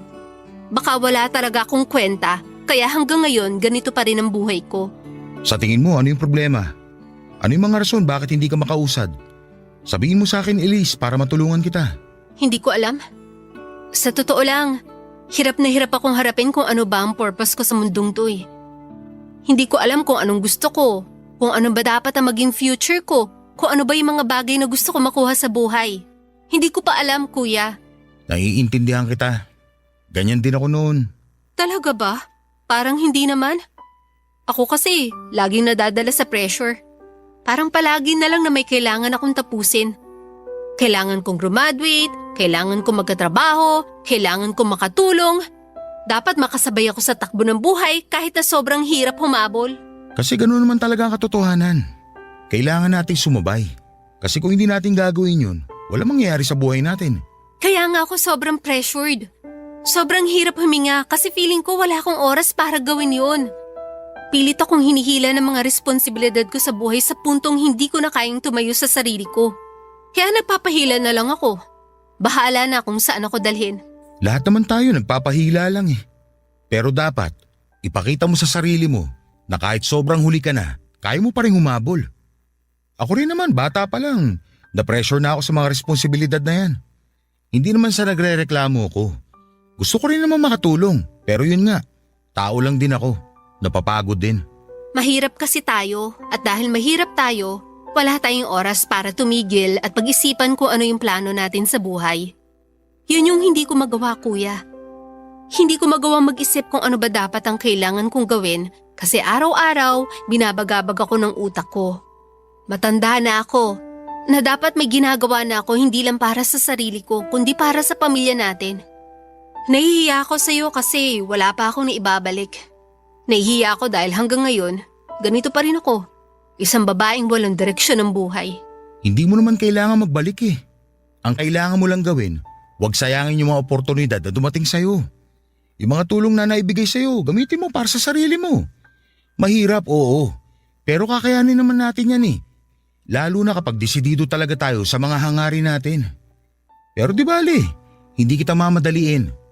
Sorry kung paminsan-minsan nagagalit ako sa'yo. Sorry din, kuya, kung nasasagot-sagot kita. Pasensya na sa mga nasabi ko sa'yo. Okay lang yun. At least ngayon, alam ko na ang rason. Ngayon, pwede na tayo magsimula ulit. Salamat, kuya. Pagkatapos ng pag-uusap naming yon ay naliwanagan din ako sa wakas tungkol sa pinagdadaanan ni Elise Papadudut. Dahil dito ay nagsimula kaming magkaroon ng kompormiso sa isa't isa. Nangako si Elise na babawi siya at hindi niya hahayaang masayang ang mga pinaghirapan ko para sa kanya. Nang mga oras na yon ay maghahanap daw siya ng trabaho para makatulong sa mga gastusin sa bahay. Samantala, binigyan ko naman si Elise ng sapat na oras para pag-isipan at pagplanuhan ang future niya. Sinabi ko sa kanya na hindi ko na siya ipe-pressure sa mga desisyon niya sa buhay. Nangako rin ako na magiging kuya ko sa kanya na pwede niyang takbuhan kapag nangangailangan siya ng tulong. Tuwang-tuwa noon ang nanay namin dahil noon lamang niya ulit kami nakita ni Elise na nagkasundo. Sa totoo lang ay gumaan din ang loob ko noon, Papadudut. Para akong nabunutan ng tinik. Masarap pala sa pakiramdam ang magkaroon ng tahimik na pamilya kung saan ay walang away, inggitan at sisihan. Sobrang laki ng pasasalamat ko noon kay Sienna dahil siya ang dahilan ng lahat ng yon, Papadudut. Hindi naglaon ang dating pagtingin ko sa babaeng yon ay unti-unting nagbago. Kung babaeng parausan lamang ang turing ko sa kanya noon, noong mas nakilala ko pa siya ay ayoko mang aminin. ay dahan-dahang nahulog na ang loob ko para kay Sienna. Mahal ko na siya, Papa Dudut.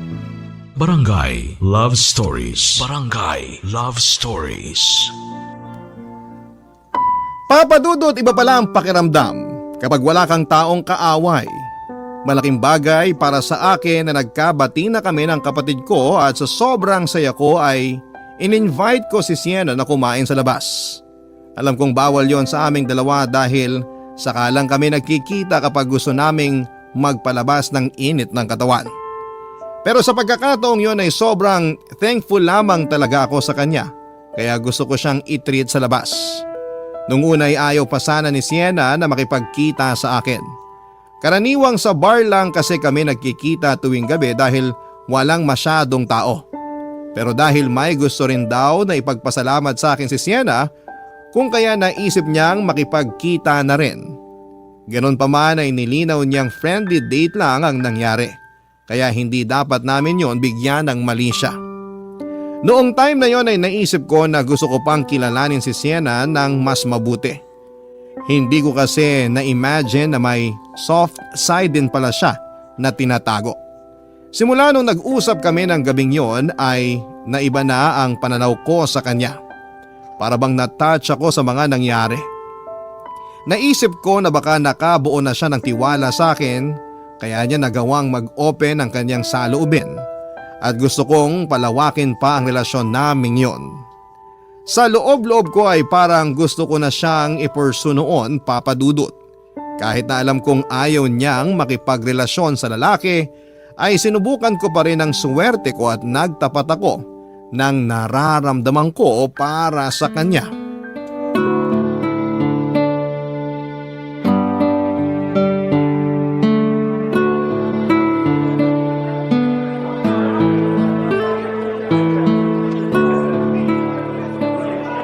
Weird. Bakit naman weird?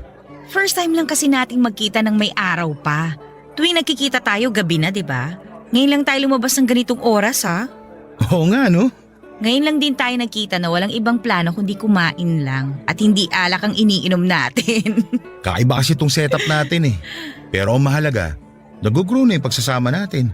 Na dapat hindi mangyari. Bakit naman?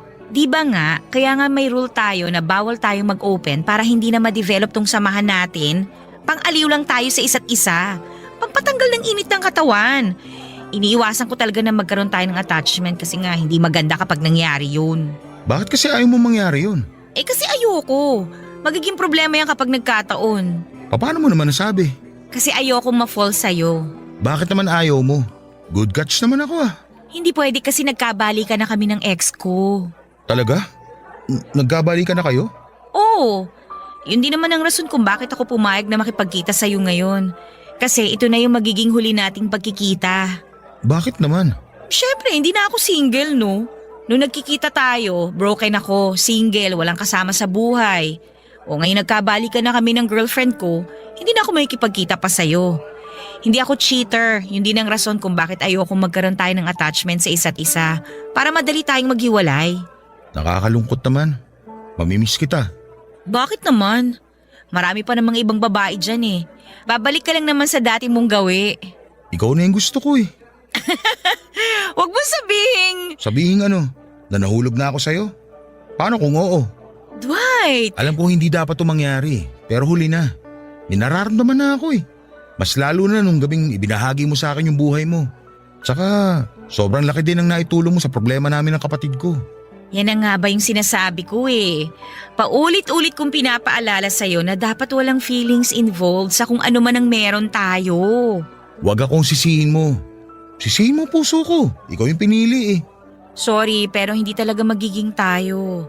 Mas makakabuti nga talaga na wag na lang tayo magkita. Bigyan mo naman ako ng chance. Chance? Dwight, kakasabi ko lang na nagkabalikan na kami ng ex ko. Siya yung mahal ko. Never ako nagkagusto sa'yo. Katawan lang ang habol ko. Ganon ka rin dapat na katawan lang ang habol mo sa akin. So paano yan? Hindi na tayo magkikita kahit kailan. Hindi na. Delete mo na lahat ng contact ko sa'yo. Simula ngayon, kalimutan na natin lahat na nangyari sa atin. Kasi gano'n naman dapat nung una pa lang, di ba? O paano? Pasensya ka na ha. Hindi na kita masasamahan. Mauna na ako sa'yo.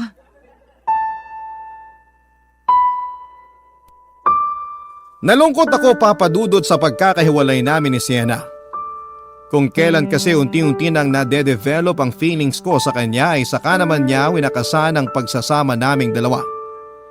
Masaya ako na masaya na siya kaso nga lang nakakalungkot din dahil masaya siya sa piling ng iba.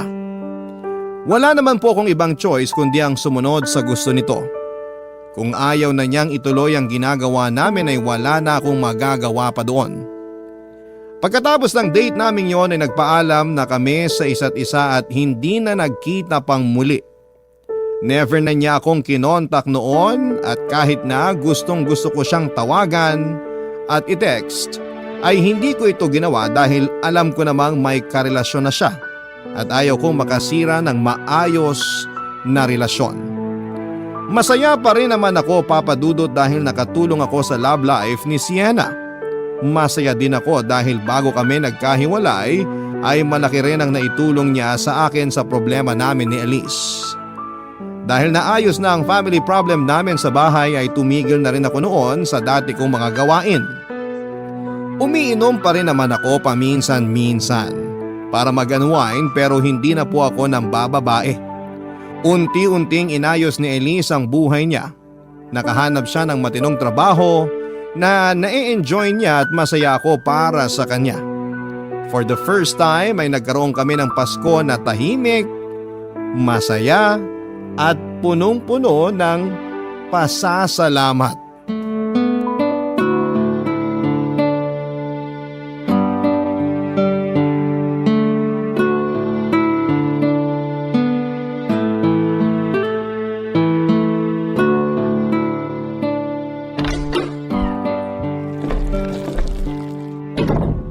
Nandito na ako.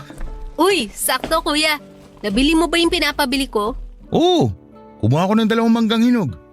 Para saan ba to? Gagawa ko ng mango graham. Sarap naman. Parang ngayon lang kita makikita magluto ah. Hindi naman yung lulutuin eh. Yun lang ang kaya kong gawin, kaya yun ang ambag ko ngayong Noche Buena. Ito naman yung akin. Cake. Lapag ko na dito sa mesa. Mukhang marami tayong kakainin ngayong gabi ah. Oo nga eh. Nakakatuwa kasi ngayon lang ako nakaramdam ng ganito sa Pasko. Anong ibig mo sabihin? Ngayon lang ako naging masaya. Naalala mo ba last year? Kumakain tayo ng walang kibuan kasi nagkasagutan tayo noon. Talaga ba? Hindi ko na maalala eh. O kaya, galing kasi ako sa labas. Pinagalitan mo ko kasi mas importante pa sa akin ang mga kaibigan kaysa sa pamilya noon.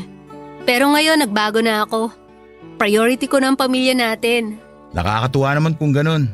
Masaya ako na matatapos ang taon na nagkapatawaran na ang lahat. Tsaka isa pa kuya, may bisita pala ako ngayon. Talaga? Nasaan? Papunta pa lang siya rito. Baka darating na rin yon maya-maya. Sino ba yun? Basta, papakilala ko siya sa inyo nila mama pagdating niya. Boyfriend mo ba? Basta, surprise ko siya sa inyo. Oh, siya na yata yan. Ako na magbubukas.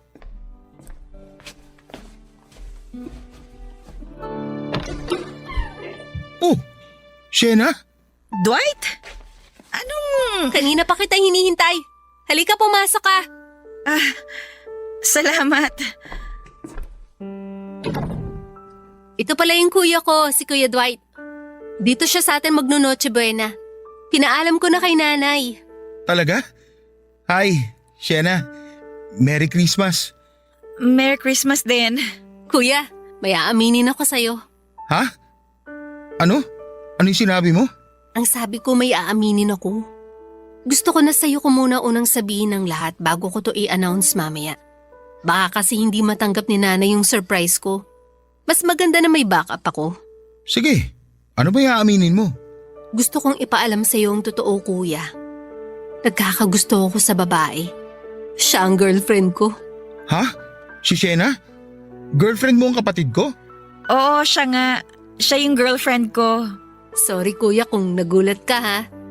Matagal ko na sanang gustong sabihin kaso hindi ko alam kung ano magiging reaction nyo eh. Tsaka isa pa, hindi naman tayo ganong close pa nun. Pero ngayon magaan na ang loob natin sa isa't isa Tumapang na ako para tanggapin ang totoo. Okay lang, huwag ka mag-sorry. Ano ka ba? Nabigla lang ako sa mga nalaman ko pero congrats. Natutuwa ako na may tiwala ka na sa akin. Sa tingin mo, tatanggapin kami ni nanay? Oo naman. Akong bahala sa kanya. Salamat, kuya. Tulungan mo ko. Gagawa ako ng Graham. Paborito mo yon, di ba? Oo. Excuse lang ha, maiwan ka muna namin. Sige. Enjoy kayo sa paggawa ng Mango Graham.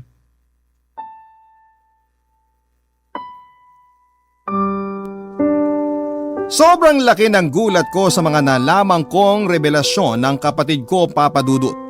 Nagulat ako na lesbian pala siya, pero mas nagulat ako na ang girlfriend niya ay walang iba kundi si Sienna.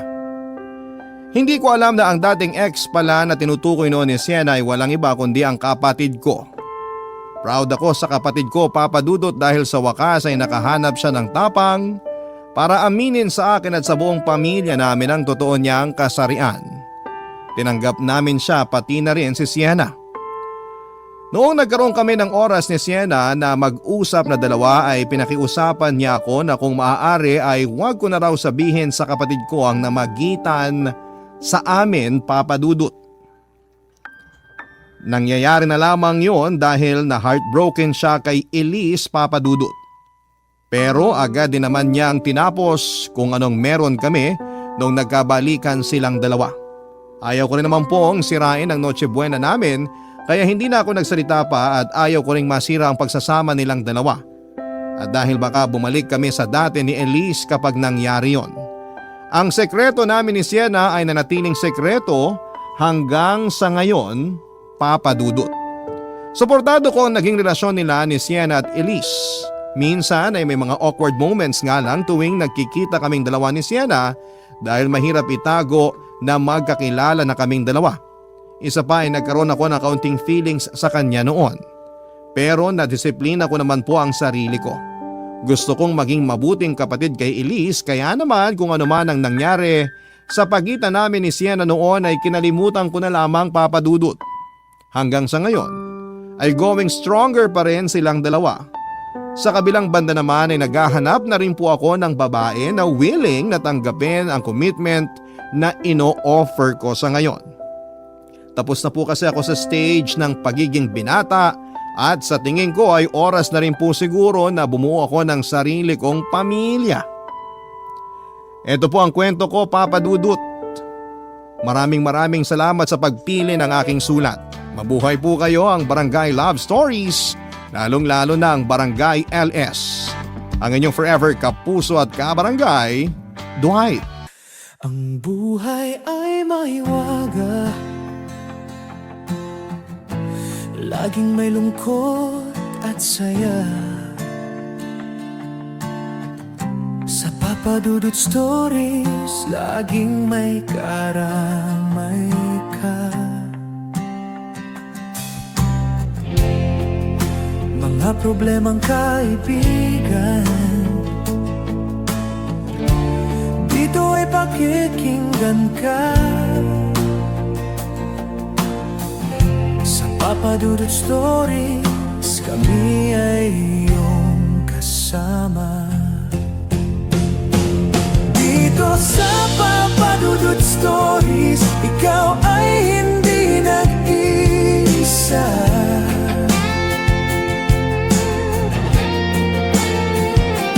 Dito sa Papa Dudut Stories, may nagmamahal sa'yo.